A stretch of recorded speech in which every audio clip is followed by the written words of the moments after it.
इस बात को, क्योंकि मैं तो हमेशा याद रखती हूँ इस बात को और चाहती हूँ कि आप भी याद रखें। आप कितनी भी धन संपत्ति कमा लें, आप कितने भी करोड़पति हो जाए, टाटा बिरला बिल गेट्स बन जाए, प्रधानमंत्री बन जाए, राष्ट्रपति आप बन जाए, लेकिन जब मौत आती है ना तो सब कुछ छीन कर ले जाती है।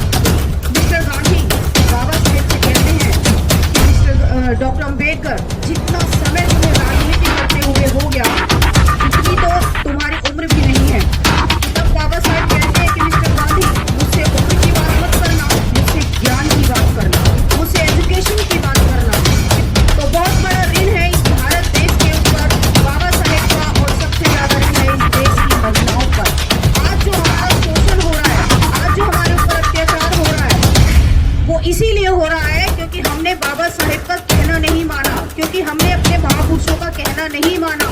जिस तरीके से ये कैलेंडर लोगों के घरों तक जाएंगे, एक तरीके से हमारे बच्चे भी देखकर अपने इतिहास के बारे में जानेंगे, क्योंकि इससे पहले कितने सारे कैलेंडर, कितने सारे जो है अलग अलग 33 करोड़ देवी देवताओं के जो छपते हुए आ रहे हैं, लेकिन ये एक मुहिम है ऐसी, या मैं कहूँ कि जन जागरूकता अभियान का ही ये हिस्सा है। तो बहुत बहुत साधुवाद उनको देना चाहती हूँ।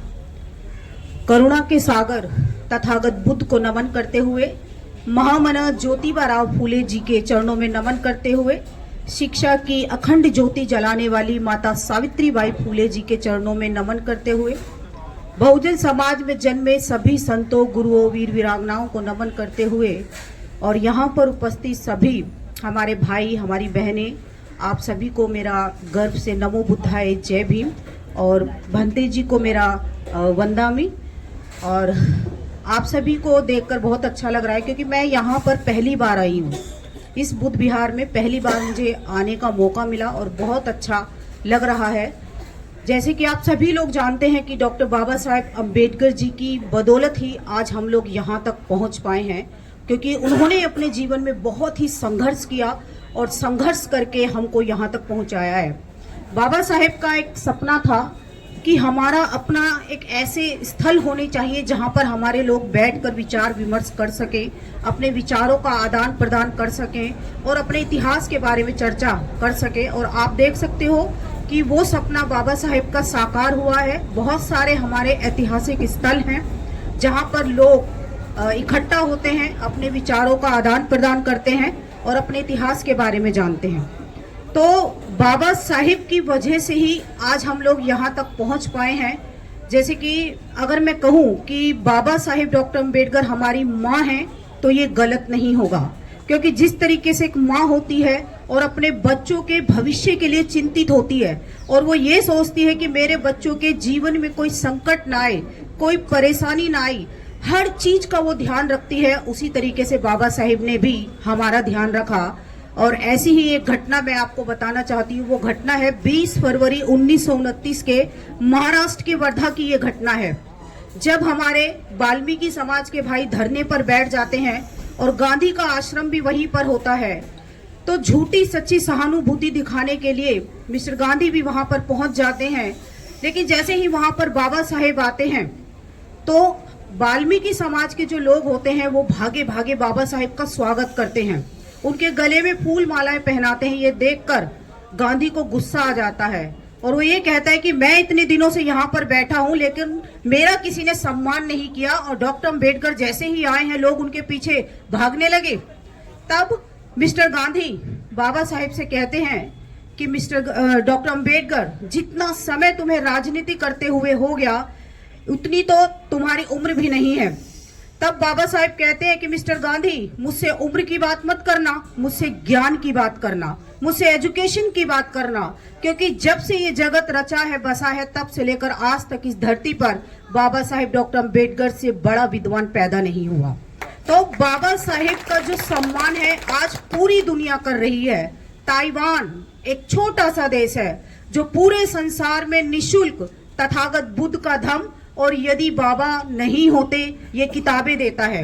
उस ताइवान देश के लिए बाबा साहेब ने संविधान नहीं बनाया, उस ताइवान देश की महिलाओं के लिए हिंदू कोड बिल नहीं बनाया, लेकिन वो ताइवान देश चिल्ला चिल्ला कर कहता है कि यदि बाबा नहीं होते, यदि बाबा साहेब नहीं होते तो हम कहाँ होते, हमारा क्या अस्तित्व होता इस देश में, और आज भी उसी सड़ी गली व्यवस्था में रहते जिस व्यवस्था से बाबा साहेब डॉक्टर अम्बेडकर ने हमको बाहर निकाला। तो बहुत बड़ा ऋण है इस भारत देश के ऊपर बाबा साहेब का, और सबसे ज्यादा ऋण है इस देश की महिलाओं पर।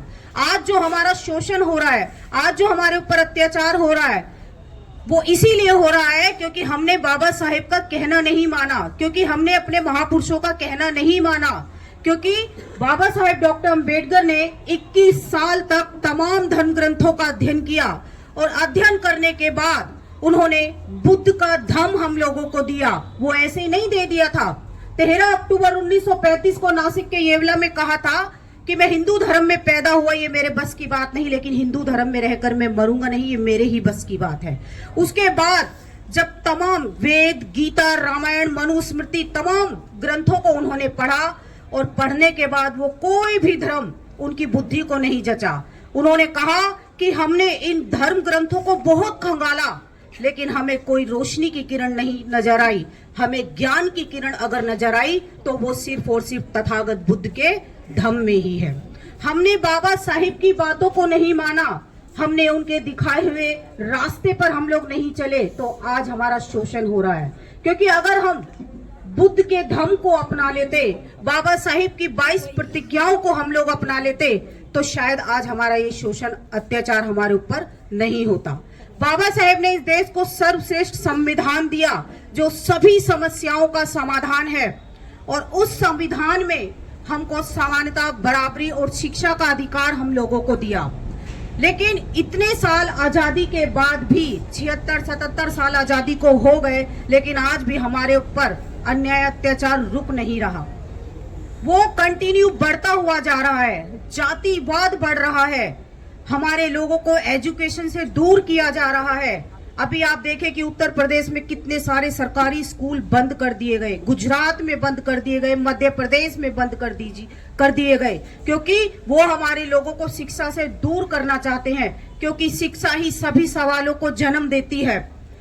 बाबा साहेब ने एक क्रांति कर दी, एक इतिहास को बदल दिया, वो शिक्षा के बल पर। अगर वो विदेशों में हाई एजुकेशन लेने नहीं जाते तो शायद वो भी कुछ नहीं कर पाते। और बाबा साहेब उच्च शिक्षा के समर्थक थे कि अपने बच्चों को ऊंची से ऊंची शिक्षा दो, लेकिन वो तो हमारे बच्चों को सरकारी स्कूलों में भी पहुंचने नहीं दे रहे, और सरकारी स्कूलों को खिचड़ी और दलिए के केंद्र उन्होंने बना दिए। क्योंकि हम लोग सवाल नहीं करते, हम नहीं पूछने जाते कि हमें हमारे बच्चों के लिए खिचड़ी दलिया नहीं चाहिए, क्योंकि जब तुम खिचड़ी दलिया नहीं देते थे तो भी हमारे बच्चे पढ़ते थे। आज तुमने हमारे बच्चों को भिखारी बना दिया। हमें अपने बच्चों के लिए अच्छी एजुकेशन चाहिए, वैज्ञानिक सोच पर आधारित एजुकेशन चाहिए, लेकिन हम सवाल नहीं करते। आज से अगर 40 साल पहले की बात करूं तो सरकारी स्कूलों की एजुकेशन बहुत अच्छी होती थी, वहां के पढ़े हुए बच्चे अफसर अधिकारी बनते थे। लेकिन आज अगर सरकारी स्कूलों में कोई 12वीं भी पास कर लेगा तो मुझे नहीं लगता कि वो चपरासी की नौकरी भी कर पाएगा।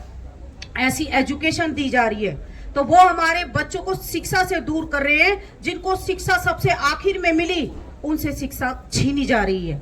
सावित्रीबाई फूले, ज्योतिबा राव फूले हमारे लिए शिक्षा की लड़ाई लड़ रहे थे, कलम किताब की लड़ाई लड़ रहे थे, और उस समय ऐसी ब्राह्मणी व्यवस्था के सामने उन्होंने संघर्ष किया कि सीधे सीधे अपनी मौत को दावत देना था, लेकिन उन्होंने अपनी जान की भी परवाह नहीं की, क्योंकि हमारे महापुरुषों को पेट की भूख से ज्यादा सम्मान की भूख ने सताया, और उस सम्मान को पाने के लिए उन्होंने संघर्ष किया।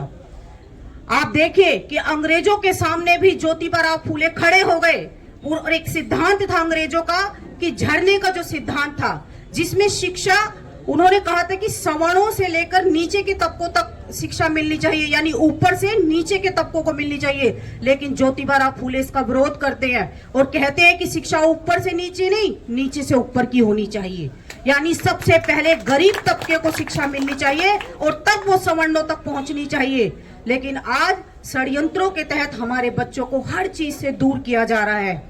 आप देखिए, संविधान को खोखला उन्होंने कर दिया, संविधान को खत्म करने की साजिश रच रहे हैं। अब एकदम से संविधान उठाकर मनुस्मृति नहीं रखेंगे, लेकिन संविधान अंदर ही अंदर दीमक की तरह उन्होंने खोखला कर दिया, और हमारे लोगों को पता भी नहीं।